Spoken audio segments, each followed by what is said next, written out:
Electric bike लेते हुए अक्सर लोग ऐसी गलतियाँ करते हैं कि फिर वो उम्र भर पछताते रहते हैं। अगर आप चाहते हैं कि आप ऐसी गलतियाँ ना करें और ऐसे पछतावे से बच जाएँ, तो इस वीडियो को अंत तक देखिएगा, क्योंकि इस वीडियो में मैं एक्सप्लेन करने जा रहा हूँ कुछ ऐसी मिस्टेक्स जिनका आपको ख़्याल रखना है इलेक्ट्रिक बाइक लेने से पहले। अस्सलाम वालेकुम, मेरा नाम है वैस है और इस वीडियो को अंत तक देखिएगा और सब्सक्राइब कीजिएगा, ताकि आने वाली वीडियोज़ इस तरह की मेरी आपके पास पहुँचती रहें।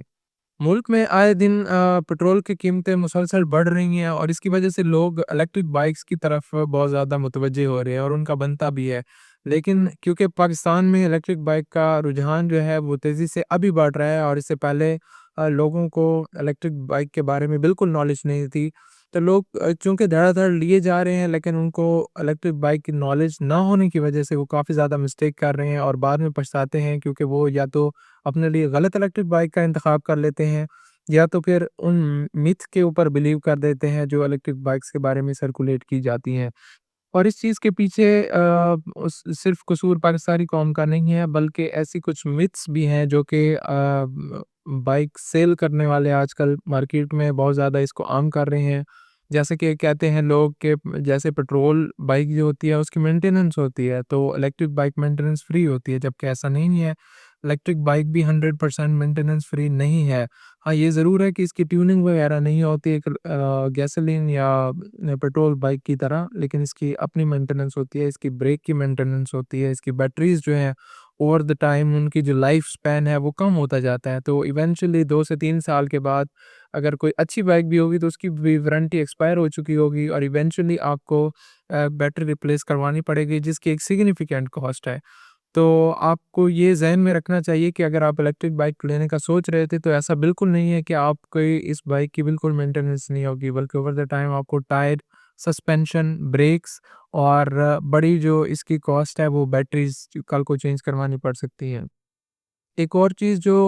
लोगों में बहुत आम है कि लोग इलेक्ट्रिक बाइक लेते हुए बिल्कुल रिसर्च नहीं करते और उनको नहीं पता होता कि इलेक्ट्रिक बाइक में आखिर देखना क्या है। अक्सर मेरे दोस्त जिन्होंने इलेक्ट्रिक बाइक्स अभी रिसेंटली खरीदी है, जब मैं उनसे पूछता हूँ कि इसकी जो मोटर है वो कितने वाट की है, या फिर मैं उनसे जब सवाल करता हूँ कि इसकी जो बैटरी है वो कितने वाट की है, तो उनको इसका बिल्कुल ही अंदाज़ा नहीं होता। जिसकी वजह से कल को उनको इश्यू आता है जब वो अंडर पावर हो जाती हैं, या फिर उसकी रेंज उतनी निकल के नहीं आती। तो लोगों को इस चीज़ का बिल्कुल अंदाज़ा नहीं है कि इलेक्ट्रिक बाइक में जो 2 मेन कंपोनेंट्स होते हैं, वो उसकी बैटरी और मोटर होते हैं। तो जितनी बड़ी मोटर होगी उतना बेहतर है और जितनी बड़ी बैटरी होगी उतना बेहतर है। तो अभी जो पाकिस्तान में आम तौर पर इलेक्ट्रिक बाइक्स आ रही हैं वो 1000 वाट या उससे कम की मोटर के साथ आती हैं, जो कि बहुत अंडर अंडर पावर हो जाती है पाकिस्तान की जो कंडीशंस हैं इसको लेके। जबकि अगर आप 2 या 2 से ज़्यादा लोग बाइक पर ट्रैवल करते हैं, तो मैं हमेशा रिकमेंड करता हूँ कि आप 1200-1300 या 2000 वाट की बाइक लें जिसमें 2000 वाट मोटर लगी हुई हो। तो क्योंकि लोगों को इस चीज़ का अंदाज़ा नहीं है कि हम इसकी पावर को किस तरह से एनालाइज़ कर सकते हैं या मेज़र कर सकते हैं, तो वो बग़ैर कि कोई रिसर्च किए इस पर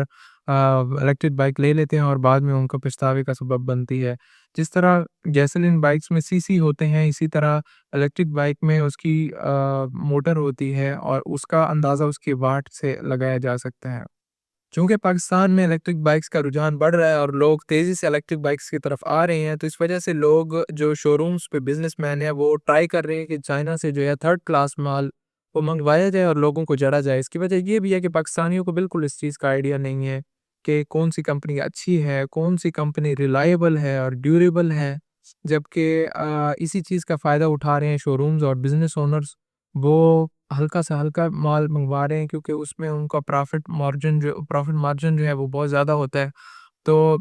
उसमें जो हमारी भोली-भाली अवाम है वो इलेक्ट्रिक बाइक ले तो लेती है, क्योंकि शेप्स में इनमें इतना फ़र्क नहीं होता। तो वो इलेक्ट्रिक बाइक लेने के कुछ ही अरसे बाद उन्हें महसूस हो जाता है कि उन्होंने कितनी बड़ी मिस्टेक कर दी है। जैसा कि मैंने पहले भी बताया कि इलेक्ट्रिक बाइक्स में बैटरी और मोटर 2 मेन कंपोनेंट होते हैं, तो अक्सर लोगों को ये भी नहीं पता होता कि जो बैटरी होती है वो कितने वोल्ट की होती है और बाइक में किस वोल्ट की बैटरी आ रही है और किस टाइप की बैटरी आ रही है। अभी टेक्नोलॉजी के साथ-साथ बैटरीज़ की टेक्नोलॉजी को भी चेंज किया जा रहा है, लिथियम आयन बैटरीज़ आ रही हैं। तो इस तरह की बैटरीज़ के टाइप का ना तो आम आवाम को पता है और ना ही ये पता है कि ये कितने साइज़ की बैटरी है। अभी जो है इलेक्ट्रिक बाइक्स तकरीबन 3 टाइप की बैटरीज़ के साथ आ रही हैं, जो कि 72 वोल्ट, 60 वोल्ट और 48 वोल्ट की बैटरीज़ हैं। तो जितना नंबर ज़्यादा होगा, उतनी ज़्यादा उसकी कैपेसिटी होगी और उतनी ज़्यादा वो रेंज निकाल के देगी। जबकि लोग समझते हैं कि जो कंपनी क्लेम कर रही है रेंज शायद वो ही ठीक है, तो वो उस पर बिलीव कर सकते हैं कर देते हैं, जबकि ऐसा नहीं है। जो कंपनीज़ क्लेम कर रही होती हैं और स्पेशली जो थर्ड क्लास कंपनीज़ हैं तो जो वो रेंज क्लेम कर रही होती हैं, अक्सर उसका 60 टू 70% सच होता है, बाकी झूठ होता है और ओवर द टाइम तकरीबन 1-2 साल तक ये रेंज भी तकरीबन हाफ़ हो जाती है। तो आप इस चीज़ को हमेशा ज़हन में रखिएगा कि एक इलेक्ट्रिक बाइक लेते हुए आपने मोटर और बैटरी दोनों पर फ़ोकस करना है कि मोटर कितने वाट की है और बैटरी कितने वोल्ट की है और बैटरी में जो टेक्नोलॉजी यूज़ की गई है वो कौन-सी है और उसमें जो ऑफ़िशियल वारंटी है, वो भी आया मिल रही है कि नहीं। इसलिए अगर आप ये इलेक्ट्रिक बाइक लेने का सोच रहे थे, तो आपको पहले तो किसी एक चीप कंपनी पर नहीं गिरना और बहुत ज़्यादा रिसर्च कीजिए इस बारे में और वो ब्रांड लीजिएगा जो कि चाइना में ऑलरेडी या तो पॉपुलर हैं या तो अच्छी तरह चल रहे हैं, जिसके मैं आपको नाम बता देता हूँ। फर्स्ट पे है यादिया,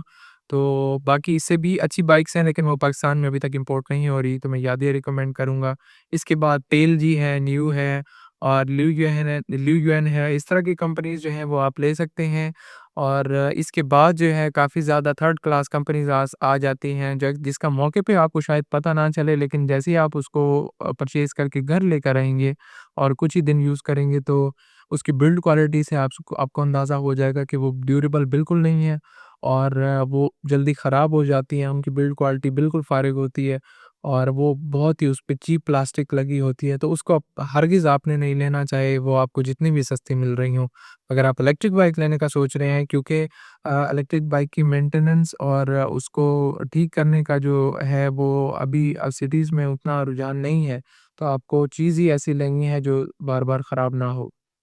और मैं ज़रूर ये बात रिकमेंड करूँगा कि आप हमेशा वही इलेक्ट्रिक बाइक लें जिसका ऑफ़िशियल स्टोर आपके सिटी में या आपके साथ वाले सिटीज़ में अवेलेबल हो। तो अभी के लिए आई थिंक इलेक्ट्रिक बाइक्स की अगर हम बात करें तो पाकिस्तान में सिर्फ़ यादिया ही ऑफ़िशियली लेकर आ रही है और उसके काफ़ी अच्छे जो हैं वो ब्रांड्स मॉडल्स आ चुके हैं। तो मैं ज़रूर रिकमेंड करूँगा कि आप उनकी ही बाइक्स को थॉरोली चेक करें, उस पर भी कंप्लीट रिसर्च करके अपनी ही उस पे लीजिएगा। लेकिन मैं ये चीज़ बता सकता हूँ कि यादिया जो है ऑफ़िशियली क्योंकि लेके आ रही है पाकिस्तान में इलेक्ट्रिक बाइक्स को, तो आप उन पर इस हवाले से ट्रस्ट कर सकते हैं कि अगर वो अपनी बैटरीज़ की वारंटी देते हैं, तो कल को क्लेम करने के लिए उनकी आफ्टर